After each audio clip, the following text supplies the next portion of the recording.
para que comencemos con esta capacitación el día de hoy. Y bueno, pues desearle éxitos en esta noche, pues y chicos, por favor, aprovechemos todo el conocimiento que ahorita se nos va a impartir para que tengamos el mejor de los éxitos en estos talleres.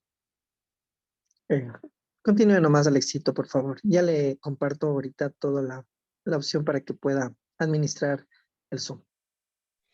Perfecto, Edicito, muchas gracias. Buenas noches, chicos. Por favor, si me dan un minutito nada más, ya me conecto acá también por la computadora para poder grabar, chicos. Mil disculpas.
Estimado Edison, ¿me puede escuchar? Sí, fuerte y claro, amigo. Sí. Edicito, por favor, si me puede, por favor, poner como anfitrión a mi otra cuenta de la computadora para poder grabar.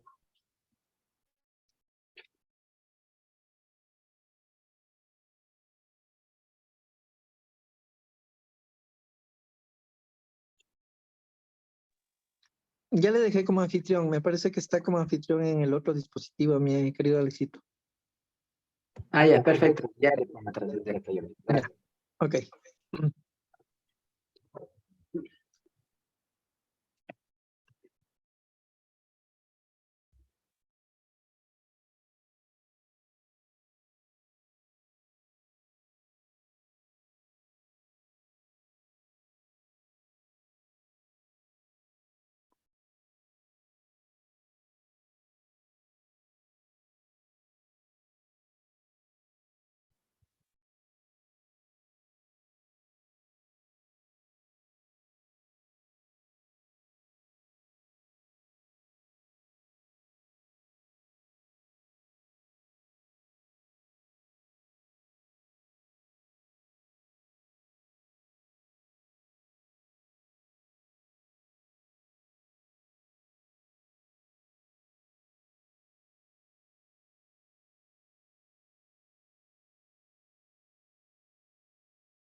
Bien, chicos, por favor, si me confirman si ya me pueden escuchar. Sí, doc. Sí, doc. A ver, permítame, voy a poner que grabe. Ah, no, ya está grabando. Listo. Ya, bien, chicos, buenas noches. Nuevamente pidiéndole mis disculpas, como ya lo había manifestado Edison. Acabamos de salir de una capacitación para los docentes previo ya al inicio de este nuevo semestre académico que es el 2023, 1S, ¿no? Y esto también, bueno, es toda la semana en realidad, ¿no? Nosotros tenemos también el día de mañana una capacitación también para el complexivo, así es que también pedirles de pronto un poquito de paciencia mientras nosotros también ya nos ubicamos acá para poder realizar ya la capacitación, porque en realidad estamos saliendo un poquito tarde de esas actividades, ¿ok? Bien, chicos, vamos a continuar entonces con las temáticas que se nos habían designado justamente para poder realizar ya este tema de las capacitaciones para el examen complexivo, ¿no? En esta ocasión, chicos, vamos a ver los temas relacionados con la sucesión, es decir, con el libro tercero del Código Civil, ¿no? También el día de hoy vamos a hacer una retroalimentación relacionada con las temáticas de las obligaciones y también de los contratos, ¿no? Bueno, cabe recalcar, y como ya lo había manifestado en la primera capacitación, esto es una realimentación, ¿no? De todas estas temáticas que ustedes ya pudieron estudiar, ya pudieron analizar durante su formación académica, ¿no? Entonces acá vamos a recordar las instituciones jurídicas, las principales, ¿ya? Lo que tiene que ver con la sucesión y también de las obligaciones y de los contratos, ¿no?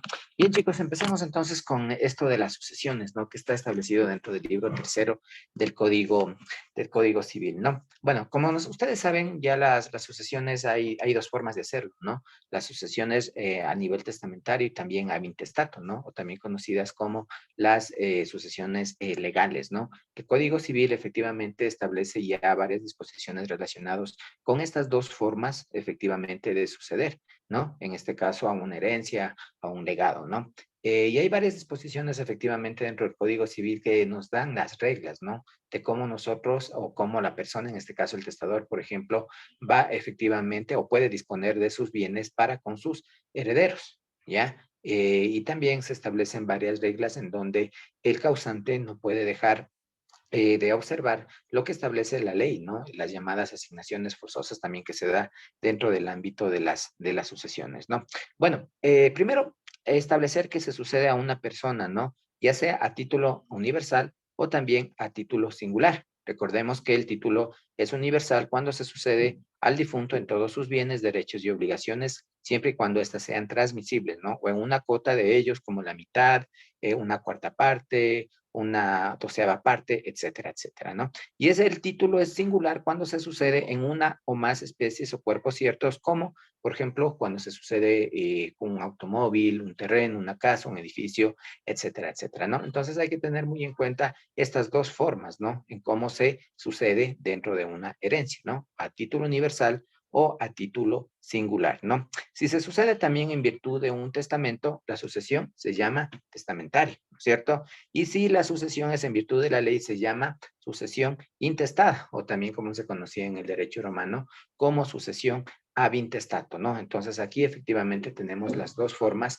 cómo se puede suceder, ¿no? De manera general, o por testamento o por disposición efectivamente de la ley, ¿no? Cuando hay testamento, obviamente es la disposición que en este caso hace el causante, ¿ya? Por medio de un testamento que es, y bueno, el código inclusive lo dice, ¿no? Más o menos solemne, y este puede ser un testamento cerrado o un testamento también abierto, ¿no? Y en el caso de que el causante no dejara ya un testamento, es decir, donde establece su última voluntad y la distribución de todos sus bienes, ahí entra efectivamente esta llamada sucesión intestada o ab intestato, como les decía, que se conoce efectivamente, se conocía dentro del derecho romano, ¿no? Ahora, hay que también tener muy en cuenta, chicos, las denominaciones que nosotros debemos manejar en el ámbito de las sucesiones, ¿no? Cuando nosotros entendemos que es una herencia, cuando es un legado, cuando hay un heredero, cuando hay un legatario, ¿no?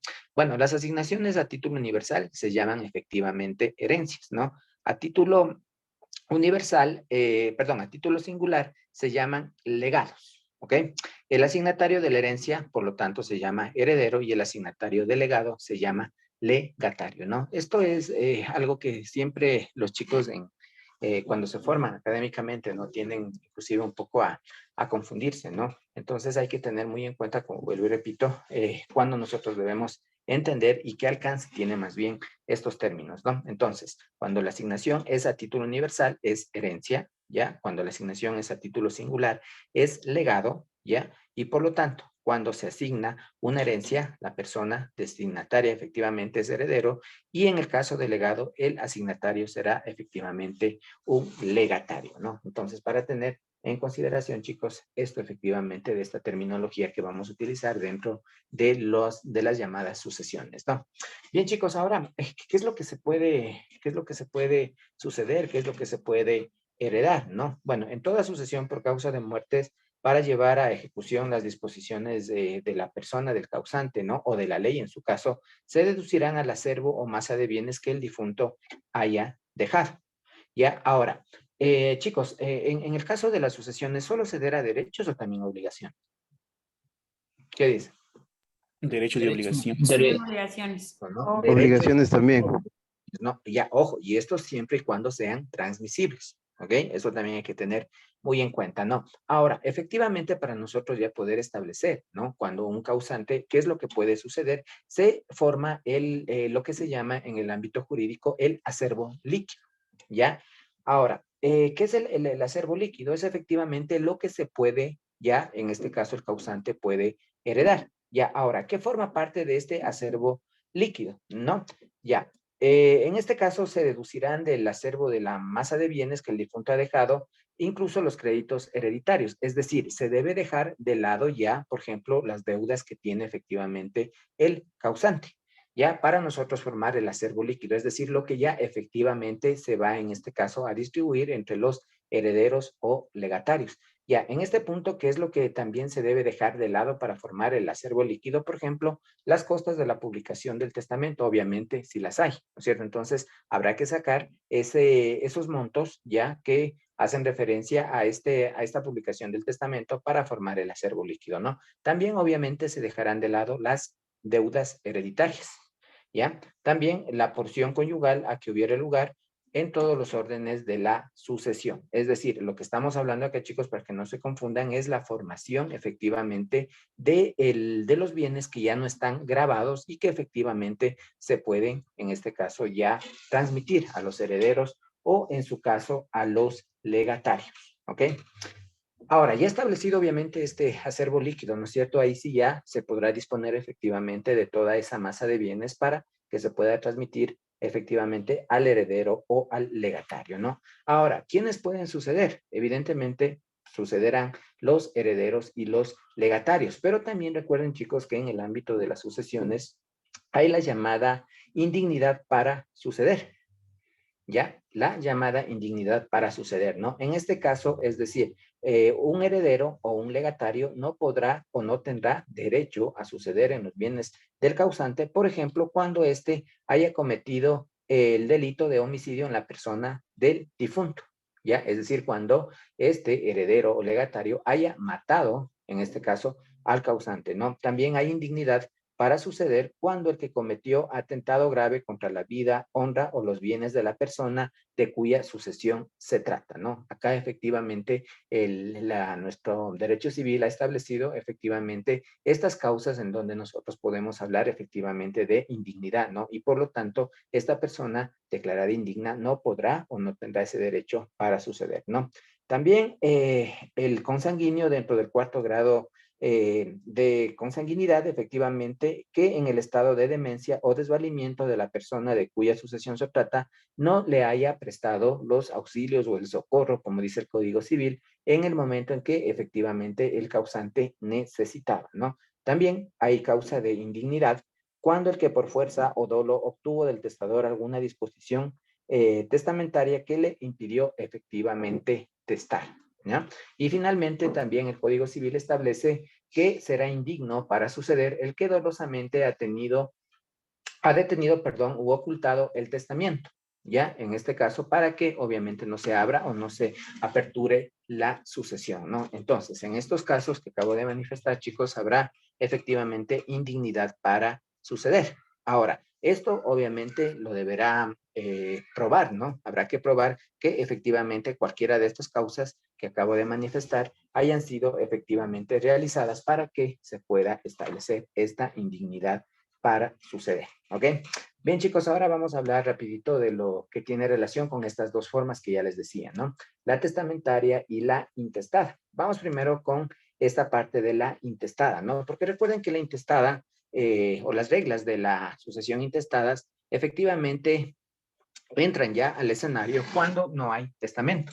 Porque si hay testamento, evidentemente se cumplirán las disposiciones testamentarias que haya dispuesto el causante, ¿no? Siempre y cuando, obviamente, no se afecten a los legitimarios, por ejemplo, ¿no? O a las llamadas porciones forzosas, perdón, asignaciones forzosas que también establece nuestro Código Civil, que ya la vamos a ver más adelante, ¿no? Es decir, cuando necesariamente se debe heredar, se debe dar ese legado a ciertas personas que, como vuelvo y repito, ya lo vamos a ver más adelante, ¿no?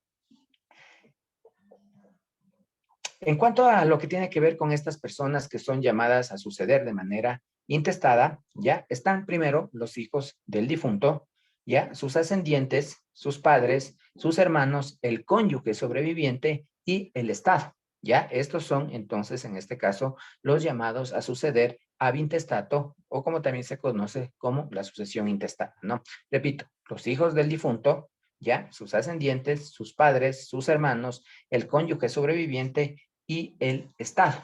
¿Ok? Ahora, ¿cómo se establece efectivamente cuándo van a suceder estas personas, no? Para ello hay el llamado orden de sucesión, ¿sí? A ver, permítame, parece que alguien está en sala de espera. Ya. Entonces, ¿cómo establecemos efectivamente este orden, no? El propio Código Civil ya nos establece determinados órdenes para la sucesión. Ya es así que está el llamado primer orden de sucesión, ¿no? Aquí con el primer orden de sucesión, los hijos excluyen a los demás herederos, ¿ya? Obviamente sin perjuicio de la porción conyugal. Recuerden que la porción conyugal también forma parte de las asignaciones forzosas, ¿no? Entonces no se puede desconocer efectivamente la porción conyugal, que en este caso, ¿de quién es la porción conyugal, chicos? Del cónyuge sobreviviente. Exacto, del cónyuge sobreviviente, ¿no? Entonces, bueno, el primer orden entonces por esta forma de suceder intestada tendrán a los hijos como los primeros que serán llamados a suceder, ¿ok? Ellos serán entonces los primeros chicos que se realizará la sucesión de los bienes, ¿no? En segundo orden de sucesión, en este caso, será para los ascendientes del grado más próximo y también para el cónyuge, ¿ok? Aquí sí ya se establece un concurso, llamémosle así, de los ascendientes y también de el cónyuge, ¿no? En este punto, cuando hay este segundo orden de sucesión, la herencia se dividirá en dos partes, una para los ascendientes y el otro para el cónyuge, ¿ok? Entonces hay que tener muy en cuenta estas reglas cuando entramos en el segundo orden de sucesión, ¿ok? Entonces, la mitad, en este caso, será para los ascendientes, ¿ya? Y la otra parte será para el cónyuge sobreviviente, ¿no? Ahora, no habiendo padres o ascendientes, toda la herencia corresponderá ¿a quién? Al cónyuge, obviamente, ¿no? Y no habiendo cónyuge, toda la herencia corresponderá a los padres o ascendientes, ¿ok? Entonces, tener muy en cuenta este orden, ¿no? Entonces, primerito, los llamados a suceder son los hijos. ¿Ya? Si no hay los hijos, venimos con el segundo orden de sucesión. En este caso, serán los ascendientes y el cónyuge. En el caso de que haya ascendientes y cónyuge, se dividirá, en este caso, la herencia, una parte para los ascendientes y otra parte por el cónyuge, ¿no? No habiendo padres o ascendientes, toda la herencia corresponde evidentemente al cónyuge, ¿no? Bueno, pasamos ahora al tercer orden de sucesión, ¿ok? Si el difunto en este caso ya no hubiera dejando ninguno de los herederos, ya, es decir, ni hijos, ya, ni ascendientes, ni cónyuge, le sucederá en este caso los hermanos, ya. Los hermanos serán los llamados entonces a la sucesión dentro del tercer orden, ¿ok? Ya faltan de todos los herederos ab intestato, es decir, el hijo, los ascendientes, los cónyuges, los hermanos, entra a suceder ¿quién, chicos? ¿Quién entra a suceder ahí? Si es que ya no hay ninguno de estos herederos. Los sobrinos, doctor.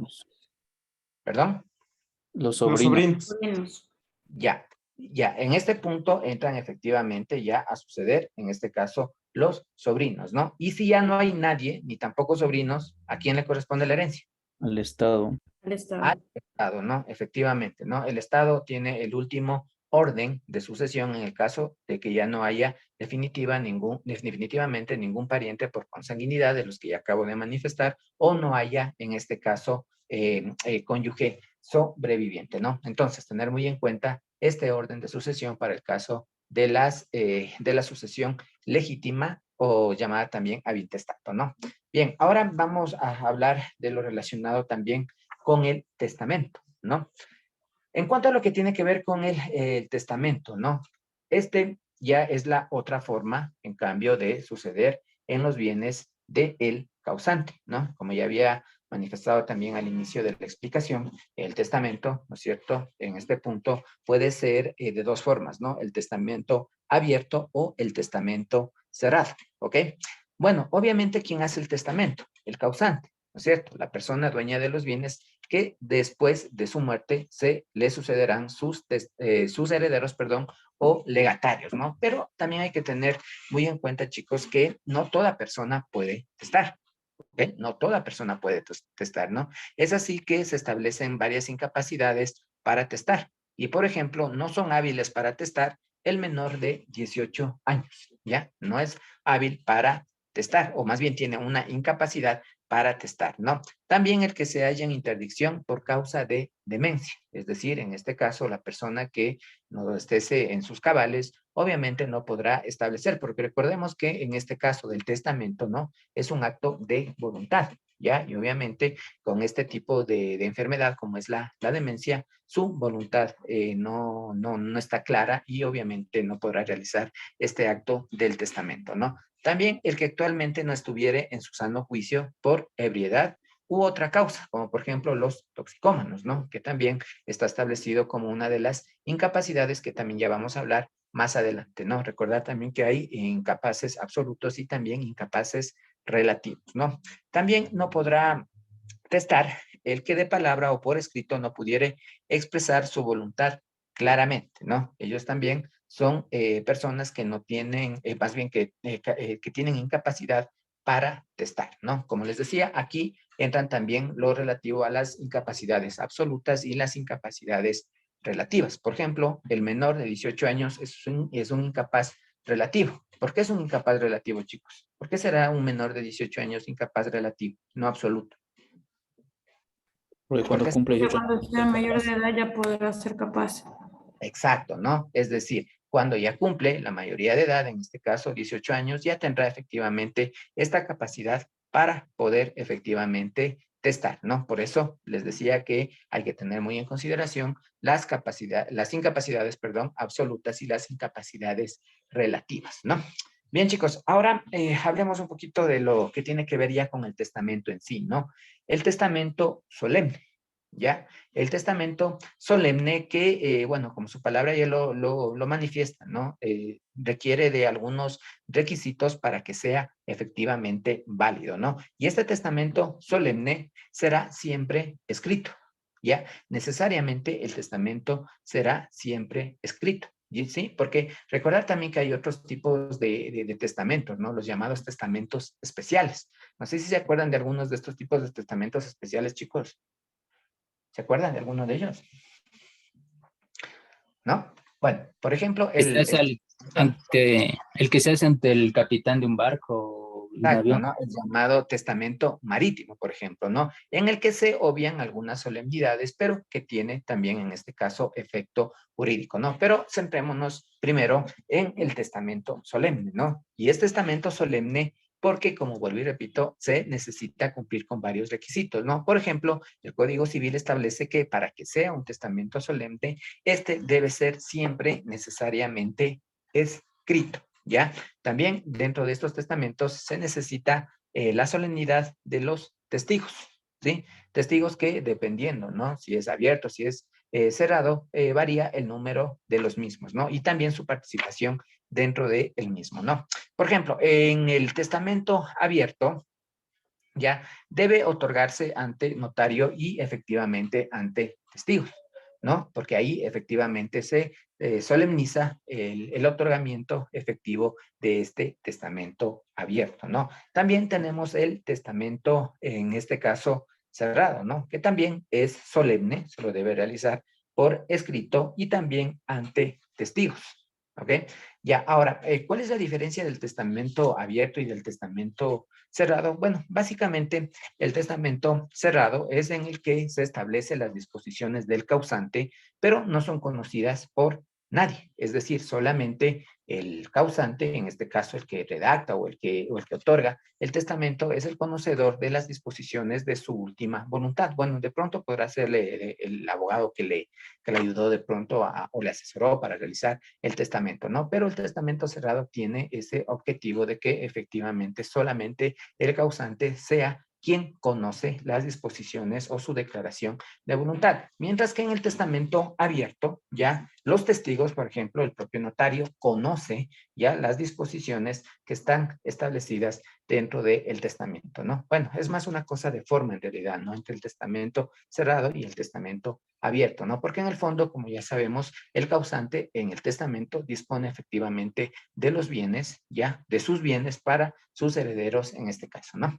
Ya, también hablábamos de lo que es los testamentos privilegiados, ¿no? Y justamente tocábamos el tema de los testamentos militares y de los testamentos también marítimos, ¿no? Que se dan en varias circunstancias, por ejemplo, en alta mar o en el caso de la propia guerra, en donde una persona efectivamente puede realizar el testamento al capitán, por ejemplo, del navío, en donde está la persona que quiere realizar su última voluntad, ¿no? Pero en realidad este tipo de testamentos no son muy comunes, ¿no? De hecho, yo, si les soy sincero, chicos, en la práctica no he visto un testamento marítimo o un testamento militar, ¿no? Pero el Código Civil sí establece esta posibilidad en estos casos, en realidad, que son excepcionales, ¿no?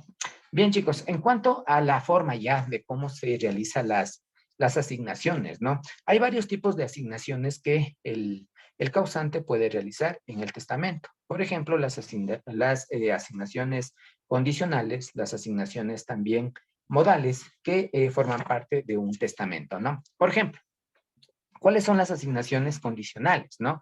Estas asignaciones testamentarias condicionales es aquellas que en el testamento ya establece una condición, esto es, de un suceso que puede ser futuro e incierto, de tal manera que según la intención, en este caso del causante, no valga la asignación si el suceso positivo no acaece o si el negativo efectivamente se realiza, ¿no? En este caso, por ejemplo, una asignación condicional. Cuando, por ejemplo, a ver, permítame, parece que está en sala de espera. A ver si, ahí está. Ya. Por ejemplo, este tipo de asignaciones condicionales cuando el causante dispone, ¿no? Que le designa o que le da una asignación testamentaria a su hija, por ejemplo, de tal cosa, siempre y cuando, o con la condición, por ejemplo, que se gradúe de abogado o abogada. ¿Ya? Entonces ahí estamos efectivamente ante una asignación condicional. ¿Se permite eso en los testamentos? Por supuesto, se permite que se pueda realizar este tipo de asignaciones condicionales, es decir, que en este caso depende la asignación testamentaria, es decir, ya que se efectúe la asignación siempre y cuando se cumpla la condición.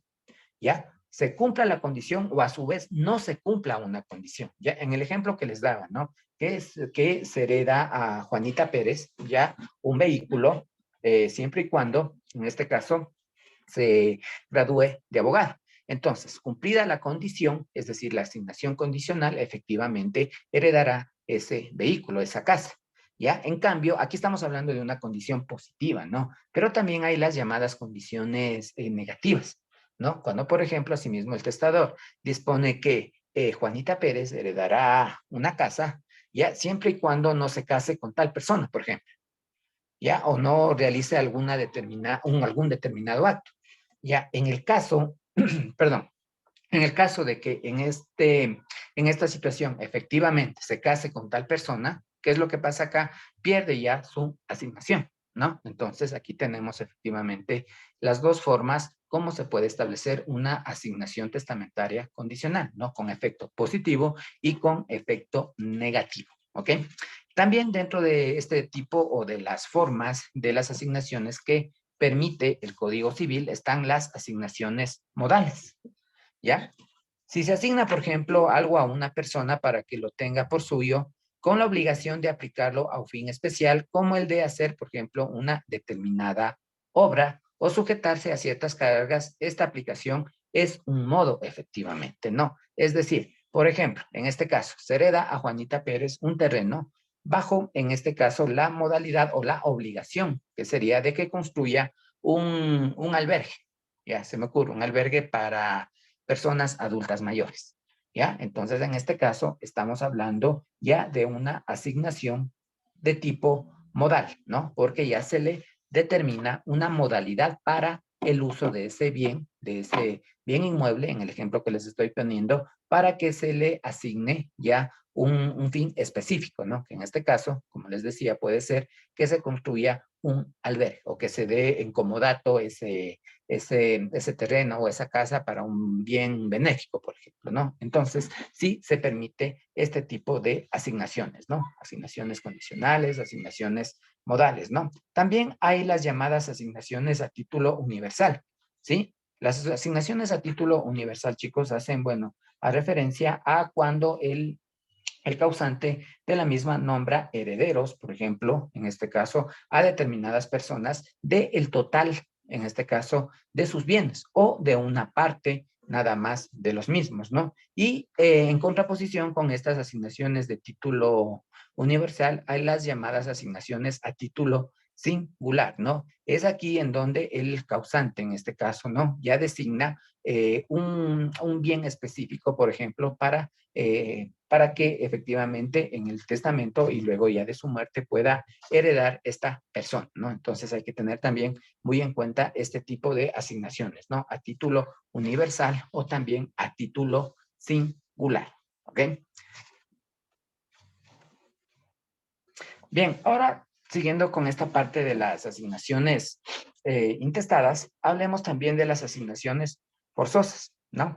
Cuando yo les hablaba efectivamente, ¿no? Acerca de que hay herederos, ¿no es cierto?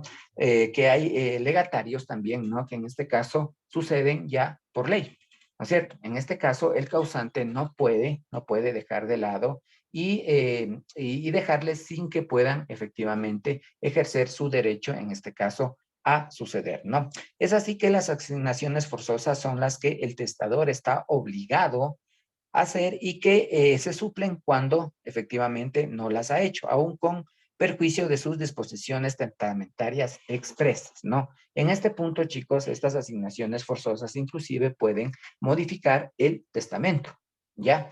Hay algunas ocasiones en el que efectivamente, ¿no? El causante, en este caso, ya realiza un testamento, ¿ya? Y en ese testamento de pronto se le olvidó o de pronto quiere perjudicar a uno de sus herederos, ¿ya? En este caso entran efectivamente ya a escena las llamadas asignaciones forzosas, ¿no? Es decir, asignaciones que el testador está obligado a realizar hacia ciertas personas, ¿no? Ahora, ¿cuáles son las asignaciones forzosas, no?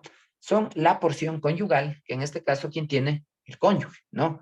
Las legítimas y también la cuarta de mejores, ¿no? Bueno, cuando hablemos más adelante de las legítimas, vamos a ver efectivamente quiénes forman parte de estas legítimas, ¿no? Que ya vamos a ver que son los hijos y los padres son los legitimarios, efectivamente, ¿no? Entonces, el testador no puede dejar de lado a estas asignaciones forzosas, ¿no? Que como ya lo acabo de manifestar, son la proporción conyugal, las legítimas y también la cuarta de mejores en las sucesiones de los descendientes, ¿no?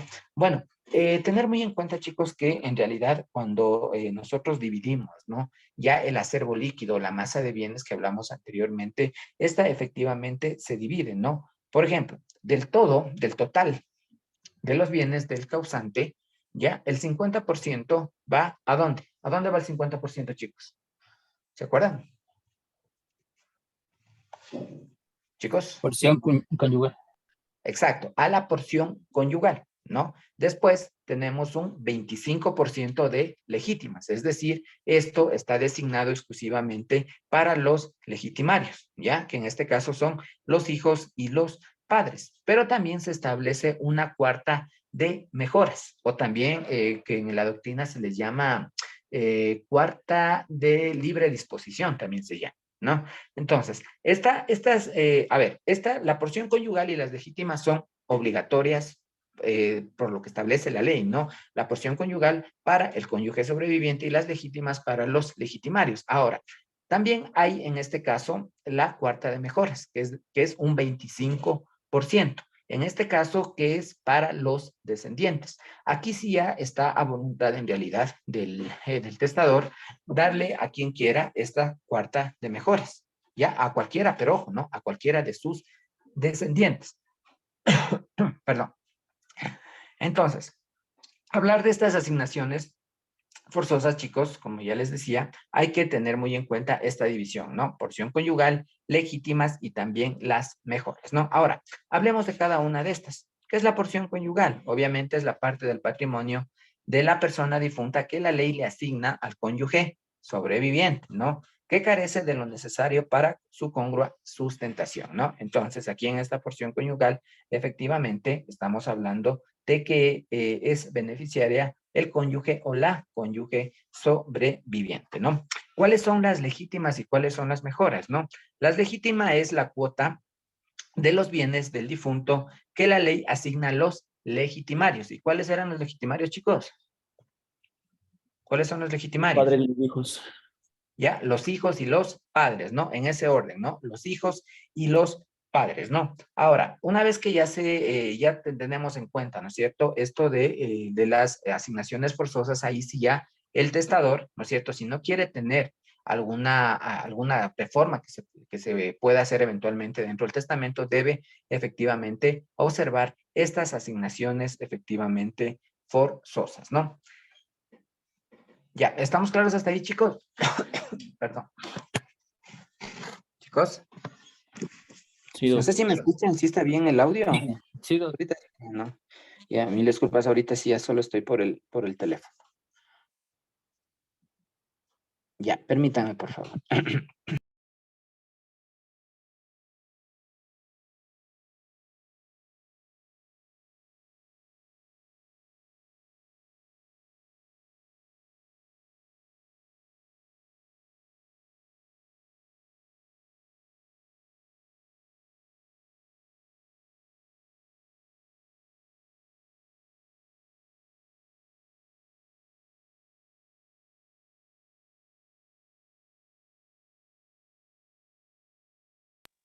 Ya, chicos, ahí, mil disculpas. Tomar un poquito de agua, ¿ya? ¿Estamos ahí, por favor, si me confirman el audio? Sí. Ya, ok. Bien, chicos. Bueno, hablando ya entonces de manera general, ¿no es cierto? De estas dos formas de suceder, la testamentaria y la legítima o también la llamada sucesión ab intestato, pasamos ahora también a ver algunas cosas que pueden pasar, ¿no? Sobre todo en el ámbito del testamento, ¿no? Los llamados desheredamientos.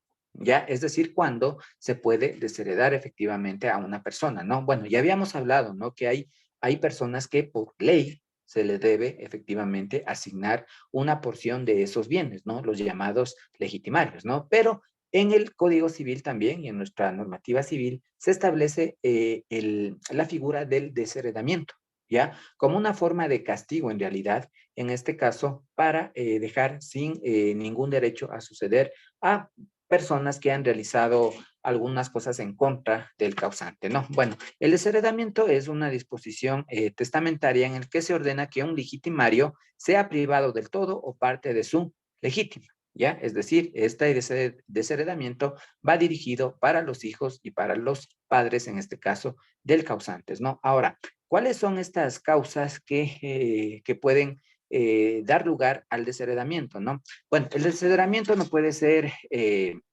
descendiente no puede ser desheredado, sino por algunas de estas causas, ¿no? Primero, por haber cometido injuria grave contra el testador, ¿ya? Por no haberle también socorrido en el estado de demencia o desvalimiento, o por haberse valido de la fuerza o dolo para impedirle testar, ¿sí? En estas circunstancias, entonces, nosotros, o más bien el causante, puede efectivamente, por medio del propio testamento, manifestar estas causas para que él justifique que efectivamente hay una causa de desheredamiento y por lo tanto los legitimarios, como ya lo acabo de manifestar, ya no puedan sucederle al causante, ¿no? Ahora, otra de las cosas también que puede cambiar en sí el testamento es la llamada revocatoria del testamento.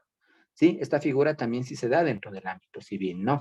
El testamento, por ejemplo, que ha sido otorgado válidamente no puede invalidarse sino por la revocación del testador, ¿ya? En este caso, ¿cómo se realiza esta revocatoria? Bueno, puede ser expresamente revocado en todo o también en parte del mismo. O sea, no necesariamente cuando se revoca un testamento se puede revocar la totalidad del mismo. Ya puede revocarle una parte o también puede revocarle todo el testamento, ¿no? Ahora, ¿cuál es la forma en la que se realiza una revocatoria del testamento? Simplemente realizando otro testamento, ¿ya? Otro testamento que puede ser solemne o también privilegiado, ¿no? Es decir, en este caso, si es que el testador, ¿no es cierto?, ya ha realizado un testamento, pero posteriormente vuelve a realizar otro testamento, ya se entiende que por el hecho de haber realizado un segundo testamento está revocando, ¿cuál? El primero, siempre y cuando este segundo, ¿no es cierto?, manifieste que se revoca en su totalidad el anterior. Ya, porque en el segundo también puede manifestar que solamente algunas disposiciones del testamento, del primer testamento, se está realizando una revocatoria, ¿no? Entonces, si hay esa posibilidad, efectivamente, de que se pueda revocar, ya sea total o parcialmente, el testamento. ¿Y cuál es la forma más común de revocatoria del testamento? Es con la elaboración o con un nuevo, perdón, testamento que sea obviamente posterior al primero, ¿no? Ya, también dentro de las cosas que podemos o que se pueden dar en cuanto al testamento está la reforma del testamento, ¿sí? Aquí los legitimarios a quienes el testador no haya dejado por ley lo que les corresponde, tienen efectivamente el derecho a que se reforme a su favor el testamento, ¿ya? Y podrán intentar la acción de reforma, ¿ya? Obviamente en el ámbito ya netamente judicial, ¿no? Es decir, cuando yo me veo afectado, si yo soy un hijo, ¿no es cierto?, de esta persona, ¿ya? Del causante, y él no me ha puesto dentro de su testamento o está irrespetando las diferentes porciones, ¿ya? Que también la ley establece, yo puedo efectivamente establecer una reforma del testamento para que efectivamente se me reconozca mi derecho como legitimario, por ejemplo, ¿no? Ahora, es muy común también, chicos, dentro de lo que tiene que ver con el testamento, de los bienes, ¿no? Ya habíamos hablado efectivamente que se sucede a título universal y a título singular, ¿no es cierto? ¿Ya? Por lo general, cuando uno establece las asignaciones a título universal, ¿ya? No se especifica qué bienes, ¿ya? ¿Qué bienes se está designando?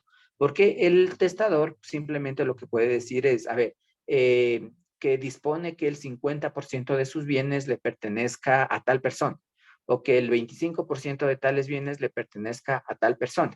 Entonces ahí es cuando hay inconvenientes, ¿ya? Dentro del testamento. ¿Por qué? Porque no sabemos qué tipo de bienes van a formar parte de ese 25%, por ejemplo, ¿ya? Entonces, cuando se da este tipo de circunstancias y el testador no ha especificado, ya no ha especificado cuáles son los bienes, ya, que le está heredando, ¿ya? Esto entra ya al ámbito judicial, ¿no es cierto? Y en el ámbito judicial, ¿qué es lo que se hace, no? Se establece efectivamente un inventario, que vamos a ver también más adelante, ¿no? El derecho a suceder con beneficio de inventario, que también es de suma importancia dentro de lo que tiene que ver con el ámbito sucesorio, ¿no? Entonces, cuando no hay esta especificación de bienes, ¿ya? Y los herederos no se pueden poner de acuerdo con los mismos cómo van a suceder o en qué bienes ellos van a entrar ya dentro de la sucesión. Bueno, se arman diferentes tipos de lotes. No sé si han escuchado esto, chicos, los lotes en el ámbito testamentario. ¿Han escuchado a qué se refiere esto? No. Ya, bueno, estos lotes que se establece ya dentro del ámbito judicial, ¿no? Es decir, cuando ya definitivamente no nos ponemos de acuerdo de cómo vamos a suceder, el juez establece efectivamente lotes de bienes. ¿Ya? Entonces, en el lote de bien puede venir un auto, una casa, puede venir unas, qué sé yo, acciones en compañías, etcétera, etcétera. ¿Ya? Pero como vuelvo y repito, aquí el problema se origina cuando el testador no ha asignado específicamente los bienes. Entonces, cuando se arman esos lotes ya de bienes para la sucesión, ¿ya? Se les llama a los herederos para que ellos se pongan de acuerdo a ver quién efectivamente se le designa cada uno de los lotes. ¿Ya? Pero ahora, ¿qué pasa si no hay acuerdo entre los herederos? ¿Qué creen que pasa, chicos? Si no hay acuerdo entre los herederos para la designación de los diferentes lotes de bienes. ¿Qué creen que pase ahí? ¿O qué pasa ahí? Si han de haber estudiado esto. ¿Qué pasa ahí, chicos? Doc, si no estoy equivocado, Doc, el juez puede disponer eso para un remate y lo que se recauda en el remate se divide para todos los herederos. No estamos hablando, ojo, no de ninguna obligación de remate. ¿Qué es lo que se hace en este punto? Se realiza un sorteo. Juicio de repartición. Ya, exacto. Vamos a la parte de qué es la repartición, ¿no? Y efectivamente ahí se establecen, como les decía, los lotes. Si no se ponen de acuerdo entre los herederos, ya se procede al sorteo de los lotes. Y ahí sí, el que le toque, ¿no? Por eso es lo que se recomienda en el ámbito sucesorio, chicos, es que el testador, en este caso, ¿no? O el causante, pueda ya realizar la asignación de tipo singular. ¿Ya? Porque recuerden, a título universal y a título singular. En la asignación a título singular ya se especifica cuál de dichos bienes va a formar parte de la sucesión. Es decir, a Juanito Pérez, la casa. A Pepita Romero, el carro, etcétera, etcétera, ¿no? Entonces así se evita efectivamente que en este caso se pueda realizar este tipo de acciones, ¿no? Sobre todo en la repartición, porque aquí en realidad cuando sucede estas cosas, entre los herederos no hay conformidad, ¿no? Porque uno quizá quiso otro bien que le tocó en el sorteo, ¿no? Bien, chicos, ahora pasemos a esta parte que les decía, ¿no? El beneficio de inventario, ¿ya? En las sucesiones, chicos, ¿se sucede solo derechos o también obligaciones? También obligaciones. También obligaciones, ¿no es cierto? Las deudas en este caso también pasan ya, en este caso, a los herederos. Ahora, puede ser que en algún momento el testador, el causante, haya tenido más deudas que bienes, ¿ya? Y por lo tanto, aquí efectivamente los herederos ya pueden tener un problema, que en vez de heredar, es decir, en vez de beneficiarse con la sucesión, salgan perjudicados, ¿no es cierto? Porque vamos a suponer que tiene activos refiriéndome a activos a lo que puede heredar, ¿no? Lo que efectivamente se podría repartir, activos que sean de unos $50,000, pero tuvo pasivos, es decir, deudas de $100,000, ¿ya? Y como recuerden que en este caso, las obligaciones también son transmisibles por medio de la sucesión, ¿no es cierto? Los herederos también tienen la obligación de pagar esas obligaciones, esas deudas. Por lo tanto, obviamente aquí ya yo como heredero, ¿no? Ya me pondré a pensar dos veces, ¿no? Si es que efectivamente puedo o no, o tengo o no la posibilidad de adquirir esas deudas para pagarles, ¿ya? Sin embargo, en este punto el Código Civil ha establecido y el ámbito sucesorio, ¿no? Y esto no es de ahorita ni solo del Ecuador, ¿no? Esto ya viene desde el derecho romano inclusive, ¿no?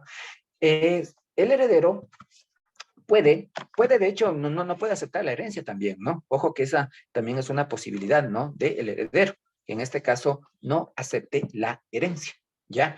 Pero si acepta la herencia y de pronto él tiene el conocimiento de que el causante ya ha tenido más pasivos que activos, ¿ya? Y se quiere evitar de pronto estas circunstancias, ¿no? De que él se vea obligado a pagar deudas que le han sido heredadas, está efectivamente este beneficio de inventario, ¿ya? ¿Qué es este beneficio de inventario, no? Bueno, este consiste en no hacer a los herederos que acepten responsables de las obligaciones hereditarias o testamentarias, en este caso, sino hasta el valor total de los bienes que han heredado. Es decir, si yo acepto la herencia con beneficio de inventario, ¿ya? Y poniéndoles el ejemplo de los $50,000, ¿no? Si yo acepto una herencia de $50,000, ¿ya? efectivamente yo ya tengo esos $50,000, pero como tengo que también heredo obligaciones por $100,000 con el beneficio de inventario, ¿qué es lo que establece la ley? Que simplemente en este punto yo pagaré las obligaciones ya de mi causante, en este caso solo hasta el monto del valor de los bienes que he heredado, es decir, solamente hasta $50,000. ¿Ok? Ya los otros $50,000, lastimosamente, ya para el acreedor del causante, ¿no? Ya tendrá que cobrarse de otra forma, ¿no? O más bien ya no podrá ni siquiera cobrarse, no habrá ya nada más ahí una obligación de tipo natural, ¿no? Y esto es lo que se realiza, chicos, en la práctica, ¿no? Cuando hay un testamento, y eso es lo recomendable para todo heredero, ¿no? Que cuando acepte, en este caso, una herencia, lo acepte con beneficio de inventario. Ya, porque de pronto puede también darse los casos, ¿no? De que aparentemente el testador, el causante, me haya solo heredado, perdón, activos, ¿ya? Y yo contento, ¿no? Porque ya no tengo deudas que pagar de esa herencia, porque no han aparecido en ese momento, ¿ya? Pero puede darse que más adelante puedan efectivamente aparecer ese tipo de deudas. Entonces ahí sí yo me complico porque en este caso yo estoy aceptando también las deudas que me han sido heredadas. Y si no acepté con beneficio de inventario, ¿qué es lo que pasa? ¿Qué es lo que pasará ahí, chicos, si yo no acepto con beneficio de inventario la herencia y las deudas superan a los activos que me ha heredado mi causante? ¿Qué es lo que pasará ahí? Se queda con la Se deuda. entiende que será responsable de la deuda.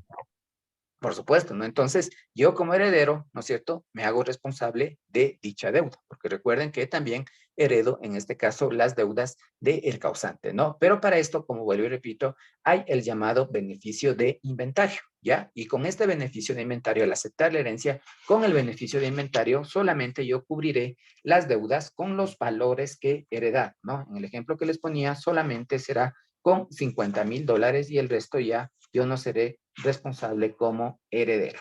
¿Ok? ¿Estamos claros hasta ahí, chicos? Doc, yo tengo una pregunta, Doc. Me queda una duda acerca de, ¿no? Cuando hablábamos de cómo estaba dividido la herencia, ¿Ya? hablábamos, eh, yo tenía entendido que el cónyuge no heredaba, ya que el cónyuge sobreviviente es el dueño del otro 50% de la herencia. Entonces, en este caso estamos hablando del Claro, él no 50% hereda, solo del él cónyuge. no hereda, el cónyuge sobreviviente no hereda, porque en este punto le pertenece por porción conyugal, que es otro tipo de derecho que tiene, ¿no? El cónyuge sobreviviente. El cónyuge no hereda, ojo con eso. Yo estaba hablando de las asignaciones que se les debe por ley, ¿no? Pero eso en realidad no es una asignación testamentaria. Es más, hay también unas reglas en el Código Civil que establecen, ¿no?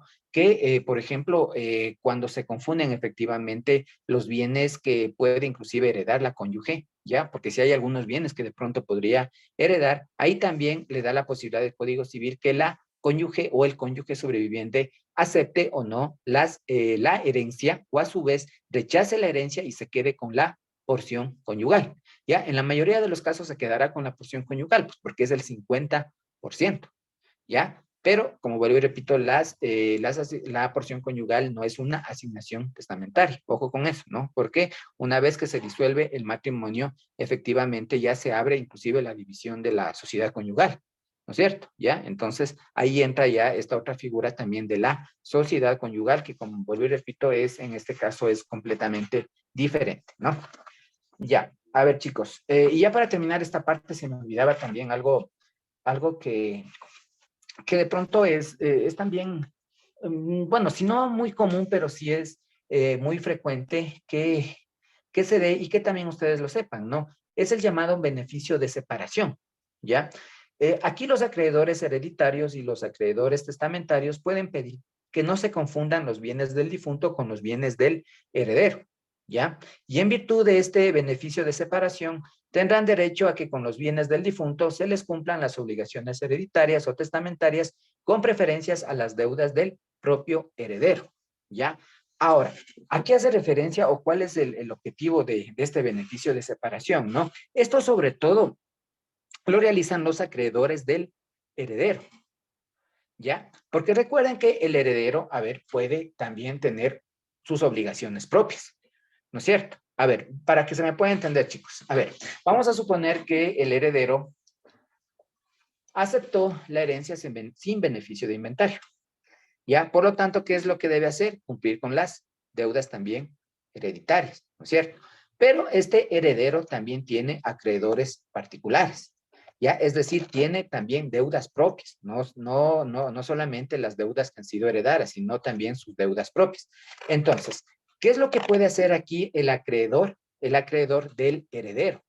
Ya puede pedir, perdón, este beneficio de separación.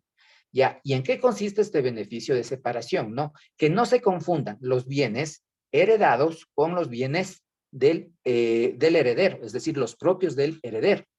¿Ya? Porque si es que se confunden los dos bienes, ¿no es cierto? Tanto bienes heredados como los bienes propios del heredero, en este caso, se van a confundir y se van a pagar indistintamente deudas testamentarias, ¿ya? Y las deudas del propio acreedor del heredero. ¿Ya? Entonces, esta es una acción que en este caso tienen los acreedores, ¿ya? Los acreedores del heredero, para que no se confundan efectivamente las dos deudas, ¿no? Tanto las testamentarias como las particulares del heredero. Y para que también con este fin se paguen con los bienes heredados las deudas heredadas y con los bienes propios del heredero, ¿ya? Las obligaciones que ha mantenido o que mantiene con su propio acreedor. ¿Ok? Entonces, acá también nos da esta posibilidad el Código Civil de que se establezca este beneficio de separación. ¿Ya? ¿Y cuál es el beneficiario en este caso con este beneficio de separación? Obviamente el acreedor. ¿Acreedor de quién, chicos? ¿Acreedor de quién? ¿Quién se beneficia con este beneficio de separación? El heredero. El heredero. Del heredero. No, pues, ¿quién se beneficia con el beneficio de separación? Los ¿O a quién? acreedores del heredero. Claro, los acreedores del heredero. A ver, chicos, a ver, parece que no me entendieron. A ver, el heredero, vamos a ponerle nombre, ¿ya? Porque ahí creo que se me están confundiendo, ¿ya? Juan Pérez, ¿ya? Él es el heredero, ¿ya? Juan Pérez, ¿no es cierto? En este caso, hereda las deudas de su causante, ¿ya? Pero Juan Pérez también tiene deudas, ¿ya? Con José Altamirano, ¿ya? Juan Pérez, entonces, ¿no es cierto? Es el heredero y José Altamirano, ¿no? Es, en este caso, el acreedor, ¿ya? En este caso, José Altamirano tiene el beneficio de separación, ¿ya? Con este beneficio de separación, José Altamirano puede pedir que los bienes de José Pérez, que es el heredero, ¿ya? No se confundan con los bienes que está heredando, ¿ya? Porque a su vez, José Pérez tiene que pagar las deudas que heredó, ¿ya? Y por lo tanto, José Altamirano pide el beneficio de separación. ¿Para qué? Para que los bienes propios de, en este caso, Juan Pérez, no se confundan con los bienes que hereda. Y por lo tanto, con sus bienes, es decir, de Juan Pérez, se pueda pagar a José Altamirano. Por lo tanto, el beneficio de separación efectivamente es algo que le beneficia, en este caso, a los acreedores particulares de José Pérez, que en este caso es el heredero. ¿Ya? Entonces, esta también, como vuelvo y repito, es una forma, ¿no? En las que se protegen los derechos, en este caso, del acreedor, el acreedor, perdón, de José Pérez, era, ¿no? El que les puse el ejemplo, ¿sí? De José Pérez, ¿ok? Ahí estamos más claros, chicos. Ya, entonces, tener muy en cuenta esto, ¿no? Inclusive en alguna acción parecida que ya en el ejercicio profesional se les pueda dar, tengan ustedes también muy en cuenta que hay este beneficio de separación para que no afecten los derechos del acreedor particular de un heredero, ¿ok?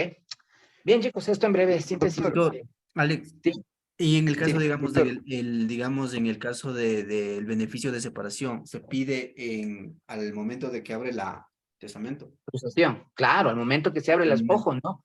Que, a ver, todos los derechos testamentarios, chicos, los derechos de suceder, se abren en el momento justamente ya de la sucesión, ¿ya? Y recuerden que también la sucesión se rige por el juez, perdón, en este caso del último domicilio del causante. Ojo con eso, también es una norma general dentro del ámbito del derecho de sucesión, ¿ok?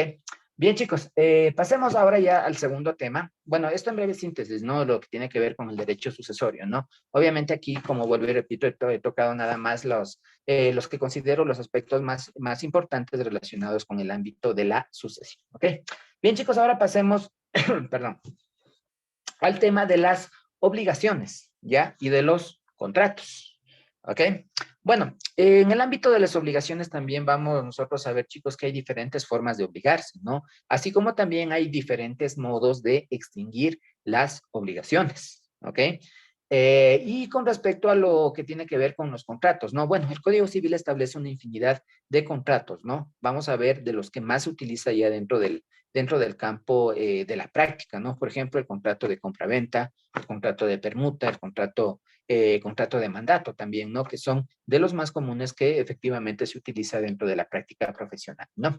Bueno, primero vamos a la parte de las obligaciones, ¿no? Bueno, nosotros ya sabemos, ¿no es cierto?, que las obligaciones nacen ya sea del concurso real de las voluntades de dos o más personas, ¿ya? Como en el caso de los contratos, ¿ya? Porque efectivamente, ¿no? Un contrato, ¿ya? Un contrato o convención es un acto por el cual una de las partes obliga con otro a dar, hacer o no hacer alguna cosa. Y para que este contrato efectivamente tenga validez, ¿no es cierto?, debe primar lo que ya acabamos de hablar, ¿no? Esto de las obligaciones, es decir, en este caso debe haber también el principio de voluntad para que efectivamente puedan hacer este contrato, ¿no? Ahora, las obligaciones también pueden nacer de un hecho voluntario, ¿ya? Voluntario, en este caso, de una persona que se obliga, ¿ya? Como por ejemplo en el caso justamente de la herencia, ¿ya? ¿Y por qué hablamos aquí que es un hecho voluntario? Porque recuerden que aquí no hay, perdón, aquí la persona, el heredero, ¿no es cierto?, ya se acepta el testamento, ya se acepta las asignaciones, ¿no? El derecho a suceder por medio de un testamento. Por ejemplo, efectivamente ya se obliga. ¿Ya? ¿Ya se obliga a qué? Al pago, por ejemplo, de las deudas hereditarias, ¿no? Por eso justamente decimos que este hecho puede ser voluntario de la persona que se obliga, ¿ya? También en este punto podemos decir que también las obligaciones nacen a consecuencia del hecho de que se infiere, por ejemplo, una injuria, ¿ya? Porque recuerden, cuando se establece una injuria, hay una responsabilidad también de tipo civil, ¿no? Hay una obligación, por ejemplo, de resarcir los daños causados por esa injuria, ¿no es cierto? Ya, y también las obligaciones nacen por disposición de la ley, ¿ya? Ahora, ¿cuándo una obligación nace por disposición de la ley, chicos? Por ejemplo, ¿cuándo? Chicos. Cuando es de pagar un impuesto. Ya, por ejemplo, ¿no? Ya, efectivamente, ¿no? Cuando yo tengo, o por ejemplo, en el caso del ámbito tributario, ¿no es cierto? Cuando yo dentro de mis ingresos anuales tengo más de la base imponible que establece, por ejemplo, el Código Tributario, que establece el Servicio de Rentas Internas, efectivamente ya nace esa obligación por parte de la ley. Es decir, ya la ley me obliga a cumplir con esa obligación de tipo tributario. Ya, en el ámbito civil también, por ejemplo, hay obligaciones que nacen por la ley entre los padres y los hijos. Por ejemplo, ¿cuál será una obligación del padre, chicos, para su hijo? Pagar los Alimentos. alimentos.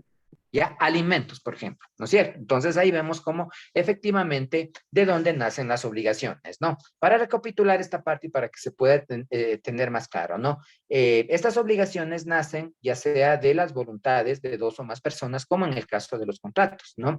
Ya también por un hecho voluntario de la persona que se obliga, como por ejemplo cuando acepta la herencia, y al aceptar la herencia, ¿no es cierto?, también acepta la obligación de pagar, por ejemplo, las deudas hereditarias, ¿no? También las obligaciones nacen a consecuencia de que se haya inferido una injuria, ¿ya? O cuando se haya cometido un delito, también un cuasi delito, ¿no? Ahí también nace la obligación de resarcir los daños y perjuicios, ¿no? Y también las obligaciones nacen por disposición de la ley, ¿no? En el ejemplo que poníamos en el ámbito tributario y también acá en el ámbito civil, por ejemplo, cuando los padres deben ya por ley alimentos, ¿no es cierto? Entonces, ahí vemos cómo efectivamente, o más bien aquí acabamos de ver estas fuentes del nacimiento efectivo de las obligaciones, ¿no?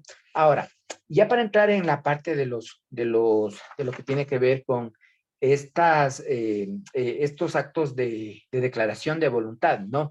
Recordar, chicos, que para que una persona se obligue a otra por un acto de declaración de voluntad, es necesario, primero, que sea legalmente capaz, ¿ya? También que consienta en dicho acto o declaración y su consentimiento no adolezca de vicio.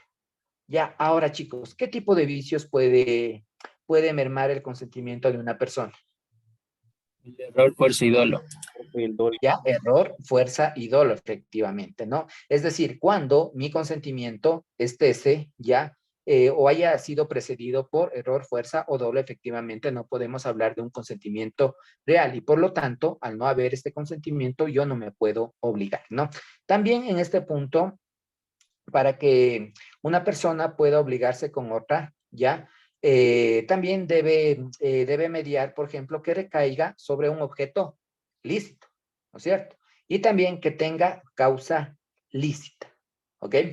Ahora, en lo que tiene que ver con este primer requisito de la capacidad, ¿no? Que sean legalmente capaz, ¿no? La capacidad legal de una persona, recuerden, chicos, consiste en poder obligarse por sí misma y sin el ministerio o autorización de otra persona, ¿ya? Por ejemplo, los menores de edad, ¿tienen capacidad legal o no, chicos? Para obligarse por sí mismos, ¿no? No, Ya no tienen la capacidad, ¿no? Sin embargo, recuerden que los menores de 18 años también son personas, o más bien, se lo establece como incapaces relativos, ¿ya? Y no solamente por el hecho de que cuando cumplen 18 años ya, obviamente, ya tienen la capacidad ya total, ¿no? Sino que también recuerden los llamados menores adultos, ¿no? ¿Cuáles son esos menores adultos, chicos? Los emancipados. No, no, los menores adultos. A ver, el Los emancipado ya es tienen 16 emancipado, ya años. tiene su edad. ¿De Los cuánto, que perdón? van de los 15 a los 18, Doc, Desde de los los 10. 14. Por ejemplo, ¿Ya? por A ver, ejemplo, en el Código Civil indica que los mayores a 15 años ya pueden firmar un contrato, así que de cierta forma puede ser un menor relativo, obviamente con las limitaciones que indica el código de que sean trabaje 6 horas al día y que así no es. exceda 20 a la semana. Ya, pero los adultos menores, bueno, según también lo establece el Código Civil, efectivamente son de los 16, pero también se habla desde los 15 años, ¿no? E inclusive sí, efectivamente, hay algunos incapaces relativos que efectivamente pueden ejercer o pueden realizar algún tipo de actos, ¿no? Por ejemplo, efectivamente poder trabajar, ¿no? Siempre y cuando efectivamente lo realicen durante un determinado número de horas y que también justifiquen efectivamente que están realizando sus estudios, ¿no? Ahora, efectivamente, ¿no? Hay que tener muy en cuenta que para que una persona se obligue a otra persona debe tener todos estos requisitos, ¿no? Que sea legalmente capaz, que consienta en dicho acto y que su consentimiento no adolezca de vicio, también que recaiga sobre un objeto lícito, que tenga también causa lícita para poder hablar efectivamente de un consentimiento que no está siendo viciado o que no tiene ningún tipo de impedimento, ¿no? Ahora, esto como preámbulo, como les decía, chicos, para efectivamente poder realizar algún tipo de contrato o algún tipo de convención, ¿no? Ahora, en cuanto a lo que tiene que ver también con los incapaces, ¿no? Recordar que son absolutamente incapaces. ¿Quiénes nomás, chicos? ¿Quiénes son absolutamente incapaces? los interdictos, ¿Ya? Los dementes, ¿quién más? Los locos. Los impúberes y los sordomudos también que no pueden darse efectivamente a entender por escrito. A ver, los interdictos no son capaces, son incapaces en este caso absolutos, ¿no? Porque después que sí recuperan, por ejemplo, su libertad, en el caso de las personas privadas de libertad ya recuperan su capacidad, ¿no? Ahora, en este punto también hay que tener muy en cuenta entonces que estas personas, por ejemplo, no pudieran dar efectivamente su consentimiento o su voluntad para realizar algún tipo de declaración, algún tipo de acto, ¿no? Ahora, ahí entra también las llamadas tutelas o curadurías, ¿no? Que dependerán también del ámbito en el que se vayan a aplicar y a la persona que vayan a ser efectivamente designadas, ¿ok?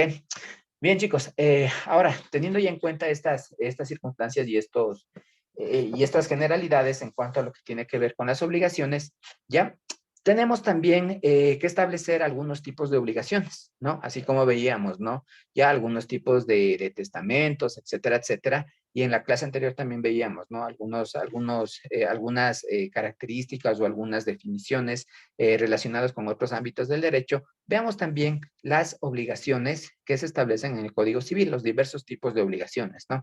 Es así que las más comunes que nosotros nos encontramos dentro del ámbito ya de la práctica están las llamadas obligaciones civiles y también las meramente naturales, como los llama el Código Civil, ¿no?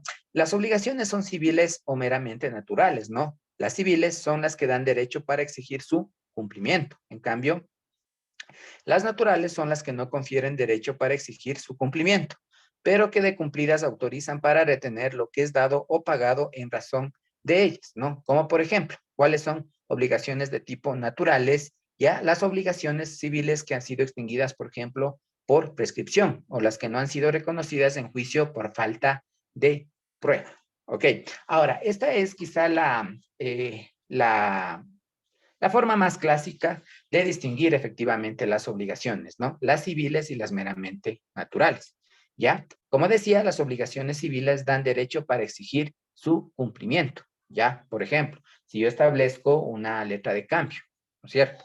¿Ya? Y en esa letra de cambio está establecido ya efectivamente el monto, es pura, líquida, clara, determinada, actualmente exigible, que es lo que me da a mí me da a mí el derecho para poder efectivamente exigir esta obligación que tiene en este caso la persona deudora de una letra de cambio. Y por lo tanto, al tener yo una letra de cambio y que éste tenga las características de que sea efectivamente un título ejecutivo, ¿qué es lo que hago yo? Si no, esta persona no me quiere pagar, puedo demandar, ¿no es cierto?, por medio de una acción ejecutiva ante el ámbito judicial para yo poder cobrar efectivamente esos montos que están establecidos en la letra de cambio, ¿no es cierto? Entonces ahí hablamos de una obligación civil, porque esta me da derecho para exigir el cumplimiento. Ahora, las naturales son aquellas que en este punto no confieren derecho para exigir su cumplimiento, ¿ya? En este punto, chicos, ya les había dado inclusive dos ejemplos, ¿no? Obligaciones, por ejemplo, naturales son aquellas obligaciones civiles que, por ejemplo, ya se extinguieron por prescripción, ¿ya? Vamos a suponer que efectivamente la letra de cambio ya pasaron 5 años, ¿ya? Y yo ya no puedo cobrar porque efectivamente ya la ley no establece, ¿no es cierto? Porque ya prescribió la acción de cobro. Entonces, ¿qué es lo que me queda a mí acá? Una obligación meramente natural. Es decir, yo ya no puedo exigir, porque recuerden que en el ejemplo que les estoy poniendo, ya prescribió la acción para poder yo efectivamente cobrar esa letra de cambio, ¿ya? Y por eso llamamos naturales porque no son exigibles. Pero si esa persona, la deudora, la que me debe, en este caso, ¿no? Ya ha realizado o ha cumplido esa obligación, ¿ya? Yo puedo retener efectivamente lo que me ha pagado en razón de dicha obligación, ¿ya? Entonces hay que tener muy en cuenta, ¿no? Esta diferencia entre la obligación civil y la obligación natural, ¿ya? Obligación civil, entonces, cuando, en este caso, tengo el derecho para exigir el cumplimiento de la misma, y la obligación natural es aquella que no me confiere derecho para exigir su cumplimiento, pero que en un punto dado, si es que se cumple con esa obligación, yo tengo ya el derecho de retener lo que se me ha pagado en concepto efectivamente de esa obligación, ¿no? Es más, hay algunos casos, ¿no? En donde cuando ya se establecen, por ejemplo, y a ver, ¿y cuáles son la forma más común que se establecen las obligaciones naturales? Es sobre todo cuando estas son extinguidas por prescripción. ¿Ya? En el ejemplo que les ponía efectivamente acerca de la letra de cambio, ¿no? Si ya prescribe la acción, ya yo no puedo cobrar, pero quedará entonces la obligación natural, que en algunos doctrinarios le llaman también obligación moral. No sé si han escuchado, chicos, obligación moral, ¿no? En donde ese deudor, ¿no es cierto?, que sabe que me debe una deuda, tiene todavía esa obligación moral, ¿ya?, de pagarme en algún momento, si es que obviamente su conciencia, ¿no?, le dice, sí, efectivamente, yo tengo una deuda y tengo que pagar por aquello, ¿no? Entonces ahí vemos esa gran diferencia entre la obligación civil y la obligación, en este caso, natural, ¿ok? Otra de las formas que también tenemos de las obligaciones son las llamadas obligaciones condicionales y también las obligaciones modales, ¿no? Es obligación condicional, por ejemplo, la que depende de una condición, esto es, de un acontecimiento futuro que puede suceder o no, ¿ya?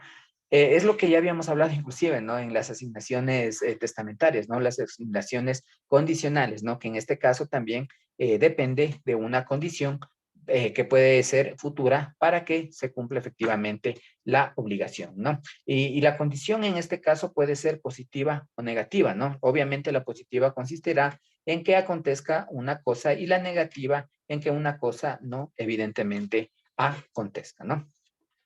Ya, también, perdón chicos.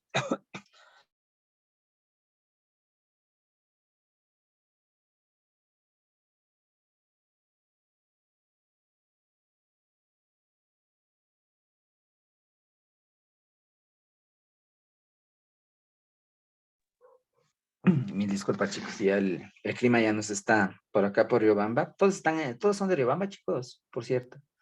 No, Sí, me parece que tenemos de otras partes, ¿no? Sí. Ya, mil disculpas, pero por aquí en Río ya estamos. ¿Sí? Ya, por aquí ya estamos ya con un frío tenaz que ya nos está afectando ya. Ya. Otro tipo de obligaciones también, chicos, son las obligaciones a plazo, ¿no? Ya, bueno, las clásicas obligaciones a plazo son, por ejemplo, las que adquirimos cuando realizamos un préstamo, ¿no? Cuando realizamos un préstamo en una entidad bancaria, efectivamente, la obligación yo la voy cumpliendo de acuerdo al tiempo ya que se estableció efectivamente dicha obligación, ¿no? Es decir, en este caso, se fija una época, un tiempo ya para el cumplimiento de la obligación, ¿no?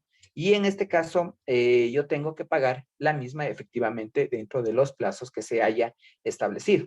Ahora, este tipo de obligaciones a plazos, chicos, también tiene algunas, bueno, no llamarles trampitas, ¿no? Pero sí algunas condiciones y a propósito del ejemplo que les ponía acerca de las obligaciones o de los préstamos bancarios, ¿no? Ahora, cuando yo voy a realizar, por ejemplo, un préstamo, ¿cierto? Yo me comprometo a pagar en varias cuotas que por lo regular son mensuales, ¿no? Entonces aquí estamos hablando de una obligación a plazo, ¿no?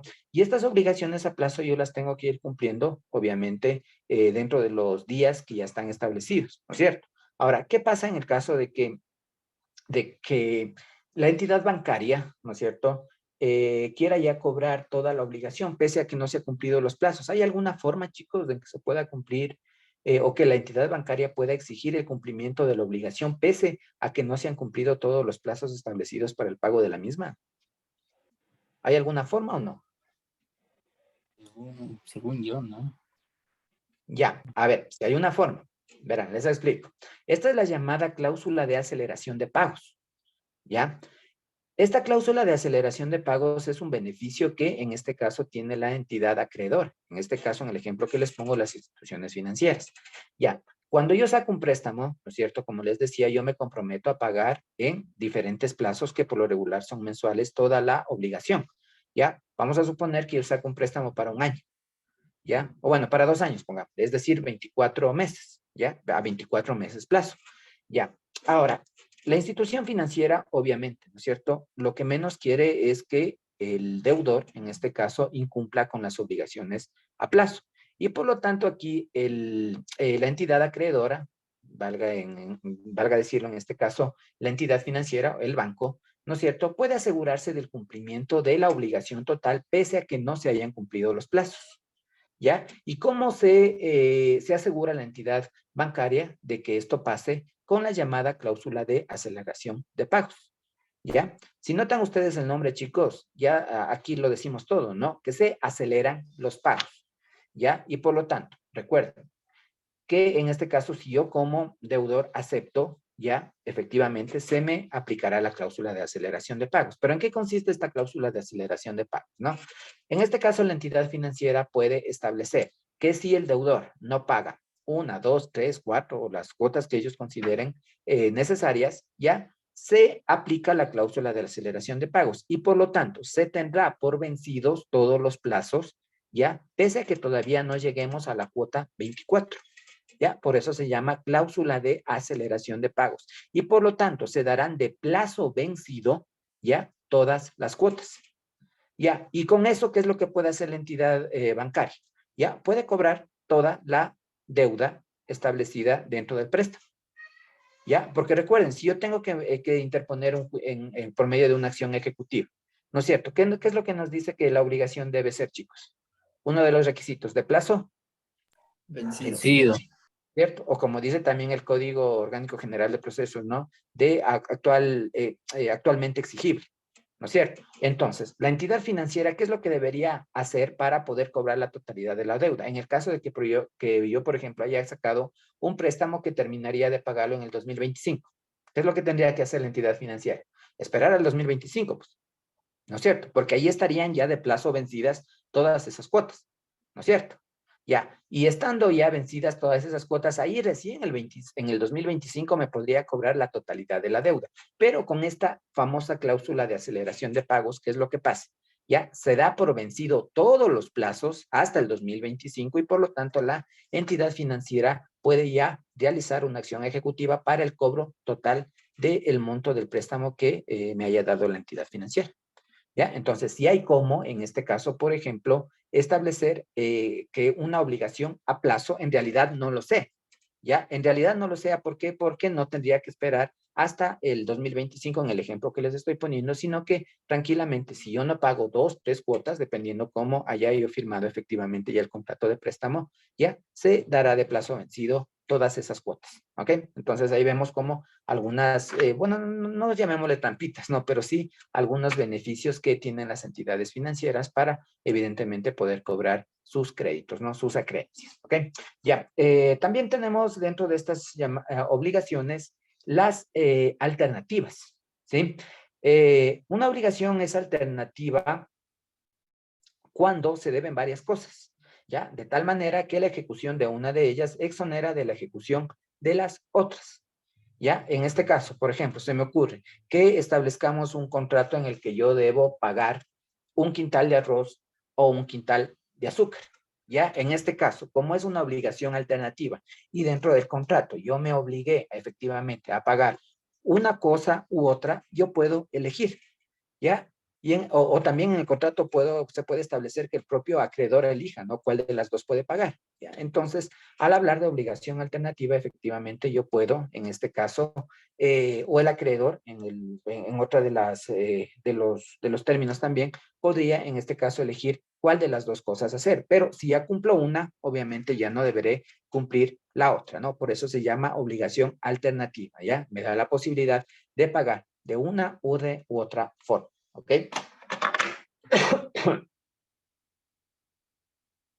Ya, también hablemos de las llamadas obligaciones solidarias, ¿ya?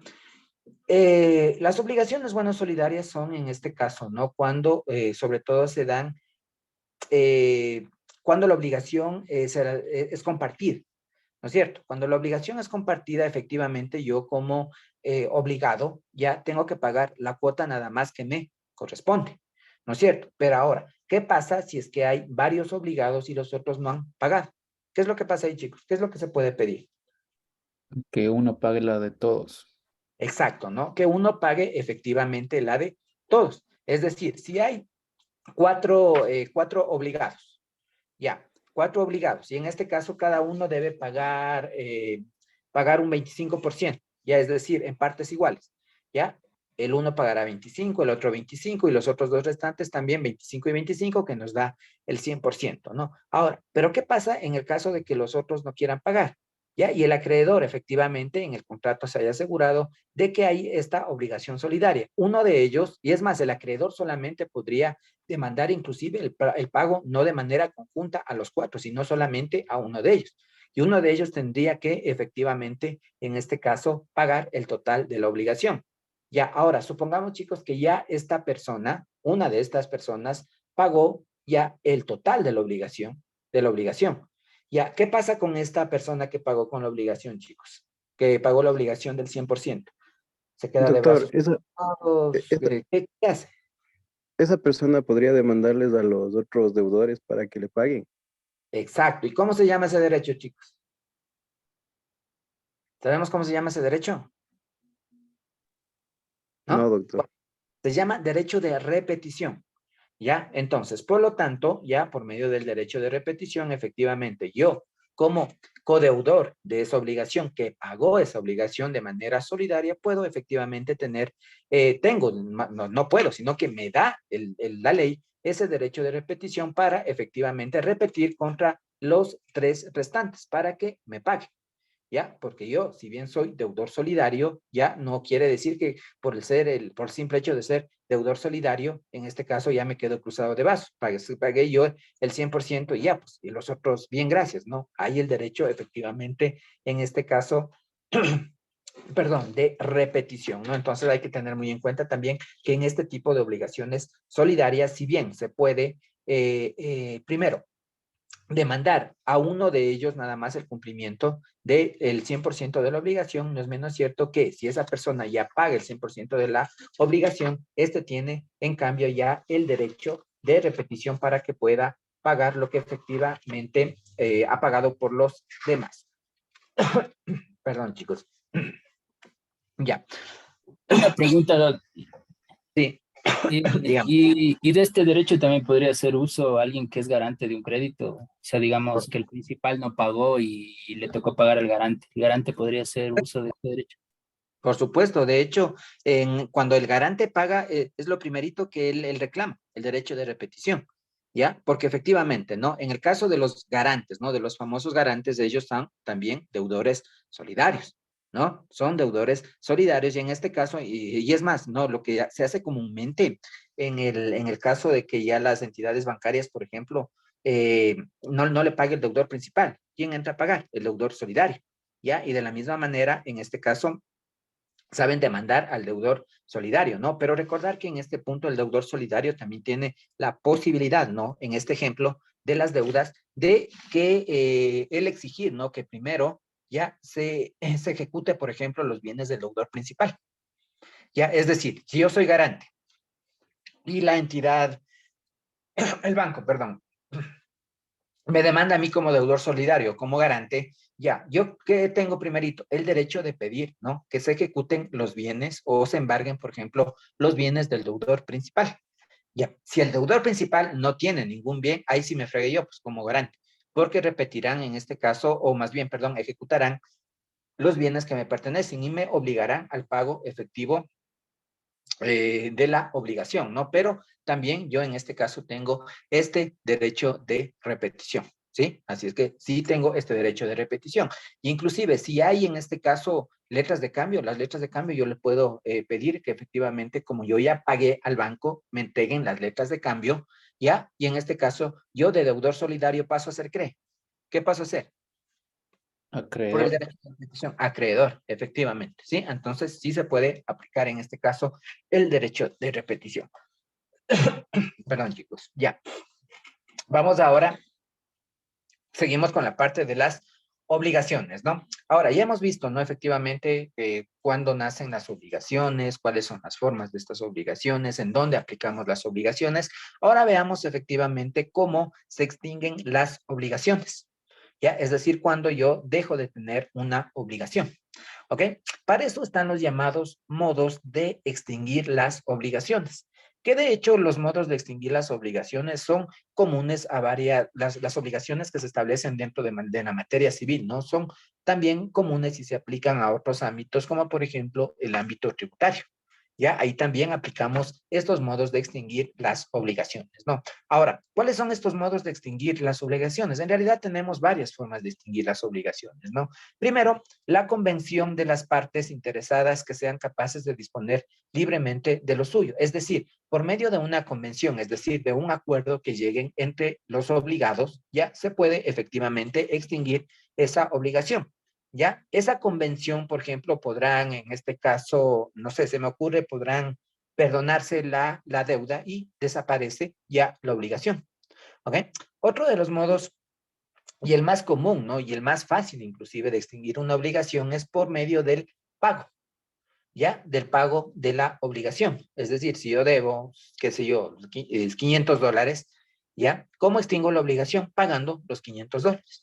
¿Ya? Y esa es la forma, de hecho, más común de cómo yo puedo extinguir una obligación, ¿no?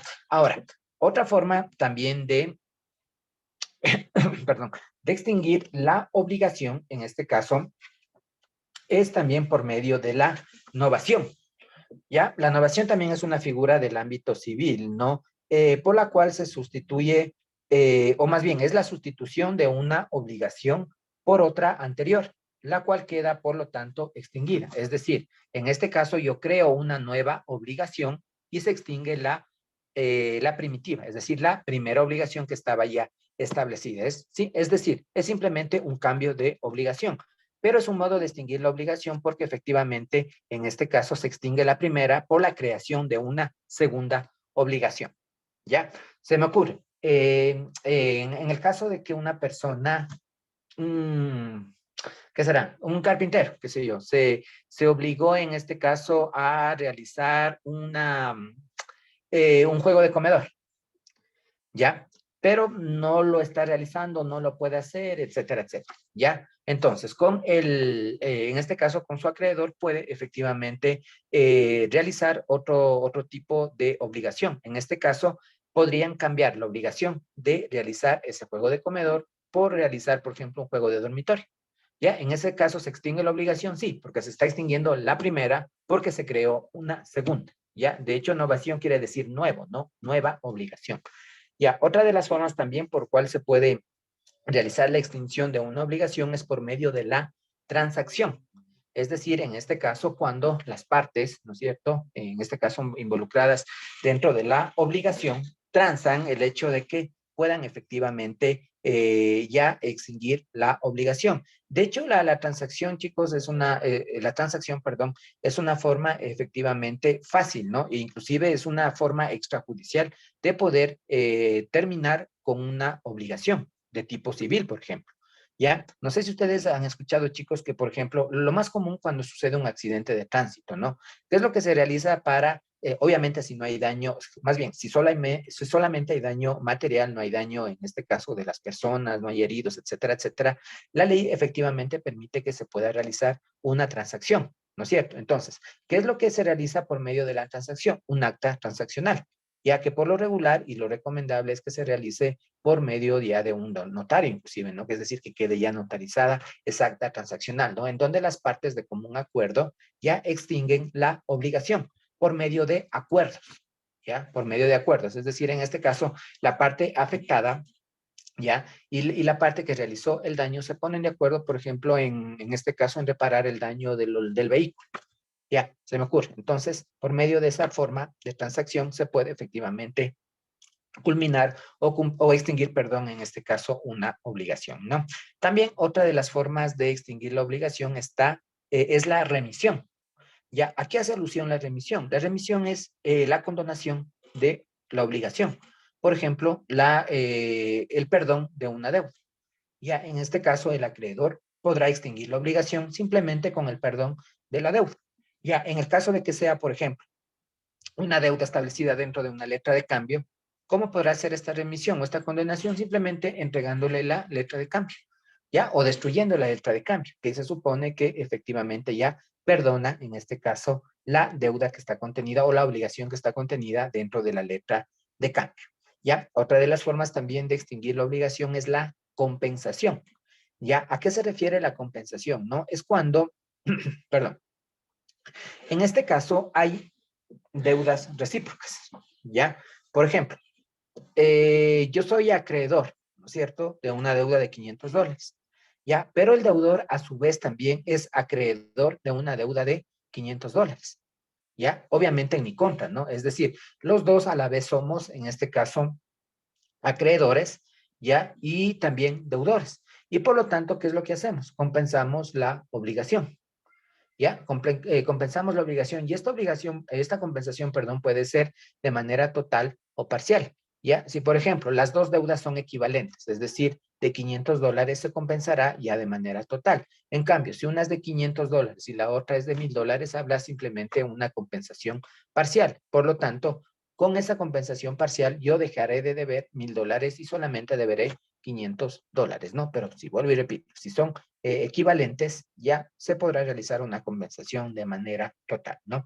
También otra forma de extinguir las obligaciones es por la pérdida de la cosa que se debe, ¿no? Obviamente, si la cosa que se debe ya no existe, obviamente desaparecerá la obligación, por lo menos esa obligación de dar esa cosa que ya estaba efectivamente pactada, ¿no? Porque en realidad después se podría, en este caso, realizar inclusive una innovación, ¿no? Y entregarse, por ejemplo, otra cosa de la que originalmente se debía, ¿no?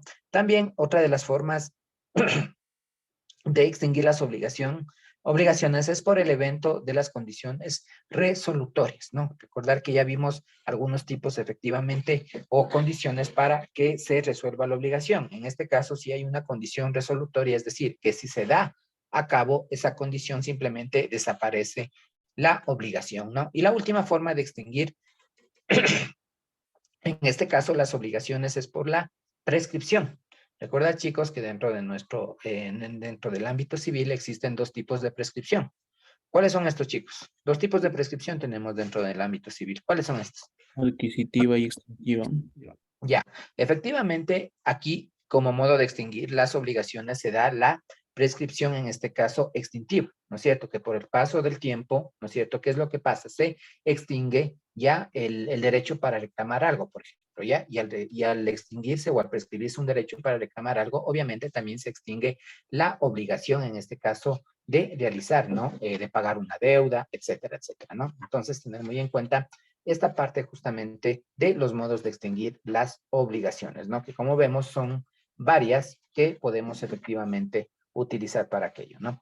Bien, chicos, y ya para ir terminando este segundo día de, perdón, de capacitaciones, vamos a ver algunos de los contratos, como les decía, los que más se utiliza dentro de la práctica, ¿no? A pesar que como vuelvo y repito, ¿no? Todos los contratos en realidad son importantes, ¿ya? No quiere decir que por el hecho que vayamos a ver algunos nada más, los otros no tienen importancia, ¿no? Vuelvo y repito, acá solo vamos a ver en este punto los que más utilizamos ya dentro de la práctica, ¿no? Bueno, el contrato reina, perdón, del ámbito ya de la práctica es el contrato de compraventa, ¿no? Que es el que más se utiliza en realidad, ¿no? La compraventa, entonces, es un contrato en el que una de las partes se obliga a dar una cosa y la otra a pagarla en dinero, ¿no? La que contrae la obligación de dar la cosa es el vendedor y la que en este caso paga el dinero es el comprador, ¿no? Y el dinero que el comprador paga por la cosa vendida se llama, como ya sabemos, precio, ¿no? Ahora, el contrato de la compraventa se utiliza para muchas cosas, ¿no? Para muchísimas cosas en realidad, y es el que, como les decía, más se aplica efectivamente dentro de este ámbito, ¿no? Ahora, dentro del contrato, perdón, dentro del contrato de compraventa también puede darse en algunas situaciones acerca de la cosa vendida, sobre todo, ¿no? Y, por ejemplo, hablemos del saneamiento, ¿ya? Por vicios reinhibitorios, ¿ya? Esto también sí hemos de ver visto, ¿no? Y esto es lo que, de hecho, de pronto se da más para, en este caso, que se puede inclusive rescindir el contrato de compra-venta, ¿no? Bueno, la acción inhibitoria es la que tiene el comprador, en este caso, para que se rescinda la venta o se rebaje proporcionalmente el precio por los vicios ocultos de la cosa vendida, ¿ya? Que en este caso, obviamente, puede ser cosas muebles o cosas raíces, ¿no? Y en este caso, hablamos efectivamente de estos vicios ocultos de la cosa vencida, ¿no? Entonces, si es que alguien ha vendido efectivamente un bien, ya sea mueble o inmueble, ¿ya? Y este bien, el mueble o inmueble, tiene de pronto algún daño que de pronto si yo lo conocía, no lo hubiera comprado, ¿ya? Yo tengo derecho efectivamente a establecer esta acción reinhibitoria, ¿ya? ¿Con qué objeto establezco yo esta acción reinhibitoria? No, puede ser por dos cosas, podría hacerlo, ¿no? Para que se rescinda la venta o a su vez se rebaje proporcionalmente el precio, ¿ya? Ahora, hay que tener mucho cuidado también, ¿no? Cuando nosotros firmamos sobre todo los contratos de compraventa, ¿ya? No sé, chicos, si ustedes, por ejemplo, han visto los contratos de compraventa de automóviles, ¿ya? En ese tipo de contratos ya hay una cláusula que ya viene inclusive ya en el propio contrato, ¿no? Que dice que en este caso el comprador renuncia a la acción por vicios reinhibitorios o los llamados vicios ocultos, ¿no es cierto? Entonces, si yo sé que voy a comprar un vehículo, por ejemplo, o cualquier tipo de bien, pero no tengo la certeza de que ese bien ya esté en perfectas condiciones, obviamente yo no firmo, pues, ¿no es cierto? O más bien no renuncio, en este caso, a la acción reinhibitoria o también llamada los vicios ocultos de la cosa vendida, porque efectivamente, si yo después, con el paso del tiempo, o inmediatamente, ¿no? Ya me comienza a fallar ¿cómo se llama? El vehículo, ¿ya? Obviamente, si yo he firmado esa renuncia, ya no podré pues, reclamar, ¿no es cierto? ¿Ya? Por esos vicios ocultos. ¿Ya? Porque el efecto o el fin que tiene esta acción inhibitoria es que se rescinda la venta o se rebaje proporcionalmente la misma, ¿no? Entonces, tener muy en cuenta, si es que yo voy a comprar un determinado bien que no tengo la certeza de su origen, de pronto de su estado, ¿ya? Mejor, obviamente, no renunciar a esos vicios ocultos o la llamada acción reinhibitoria, ¿ok? Chicos, por favor, si me pueden confirmar, si me escuchan, que estoy... Sí, doctor. Escuchado. ¿Ok? Ya. Doctor, una Eh, pregunta. sí, bien. Quería preguntarle, ¿hay un tiempo específico para hacer valer esta acción rehabilitoria? Porque, por ejemplo, yo compro un vehículo y me falla, qué sé yo, después de unos 4 meses y es algo que estaba oculto en el vehículo. ¿Puedo hacer valer? ¿O hay un tiempo determinado?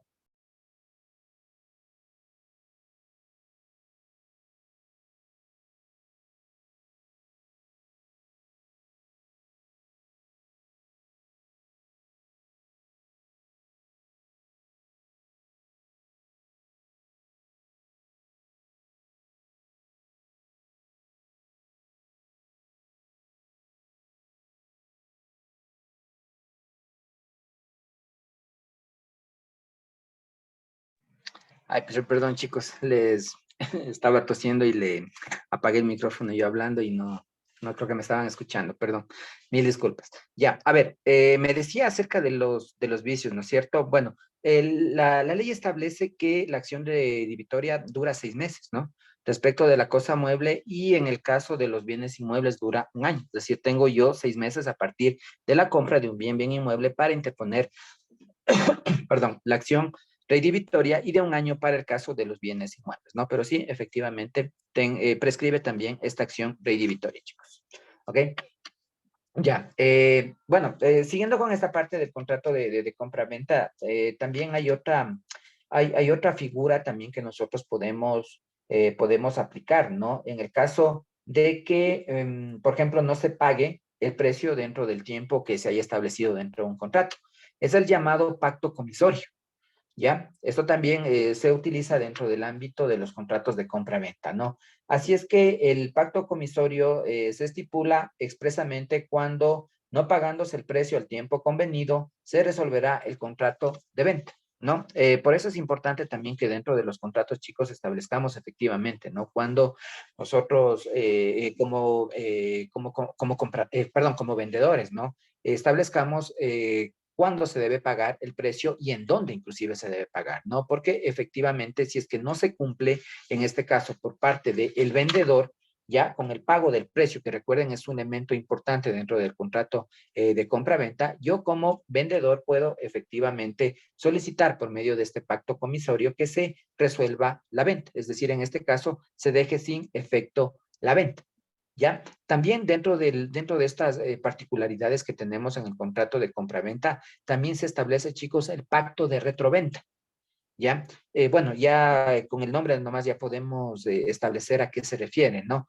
Bueno, el pacto de retroventa, perdón, el vendedor se reserva la facultad, en este caso, de recobrar la cosa vendida, entregando en este punto al comprador la cantidad determinada que se estipulare o en defecto de esta estipulación lo que haya costado la compra.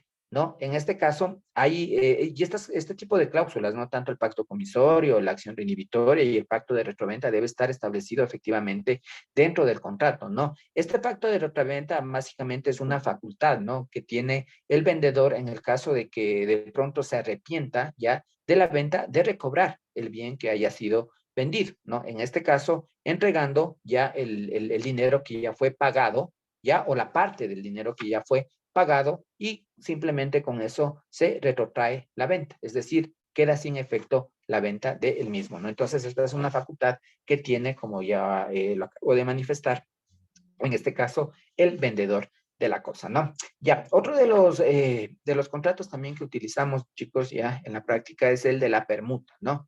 La permuta es un contrato en el que las partes se obligan mutuamente a dar una especie o cuerpo cierto por otro, ¿sí? Es decir, básicamente es una especie de intercambio, en este caso, de productos, ¿no? Eso es lo que conocemos nosotros como el contrato de compra-venta, ¿no? Ya, también dentro de los contratos que también utilizamos dentro del ámbito ya de la práctica es el contrato de sociedad, ¿ya? En este caso, sociedad o compañía, recuerden que en el Código Civil le llaman sociedad, ¿no? En la ley de compañía se le llama efectivamente como una compañía, ¿no? Que pueden ser tanto las personales como también el otro tipo de las sociedades, ¿no? Ahí están las anónimas y la última también que se creó, ¿no? Las famosas SAS, la Sociedad por Acciones Simplificadas, ¿no? Pero bueno, esta sociedad es un contrato en el que dos o más personas estipulan en poner algo en común con el fin de dividir entre sí los beneficios de que ello provenga, ¿ya? Es la misma definición que tiene la ley de compañías en cuanto hace referencia específicamente a una sociedad o compañía, ¿no? Y como les decía, acá dentro de este tipo de contratos tenemos diversos, ¿no? Contrato de compañía, compañía anónima, compañía de responsabilidad limitada, las compañías en comandita y la última que les decía, ¿no? La sociedad también llamada por acciones simplificadas, ¿no? Y chicos, bueno, ya estamos terminando el tiempo. Otro de los contratos también, perdón, se practican mucho es el contrato de mandato, ¿sí?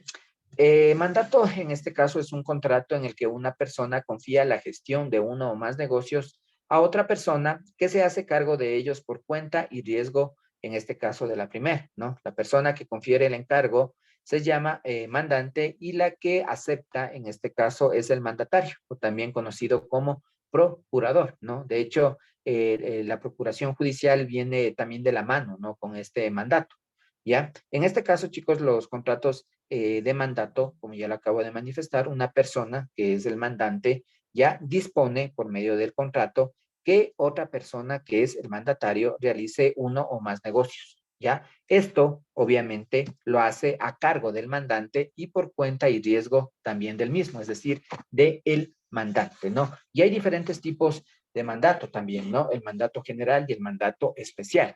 El mandato general es aquel en donde el mandante ya le da esta facultad al mandatario para que realice en realidad todo tipo de negocios, todo tipo de gestiones, ¿ya?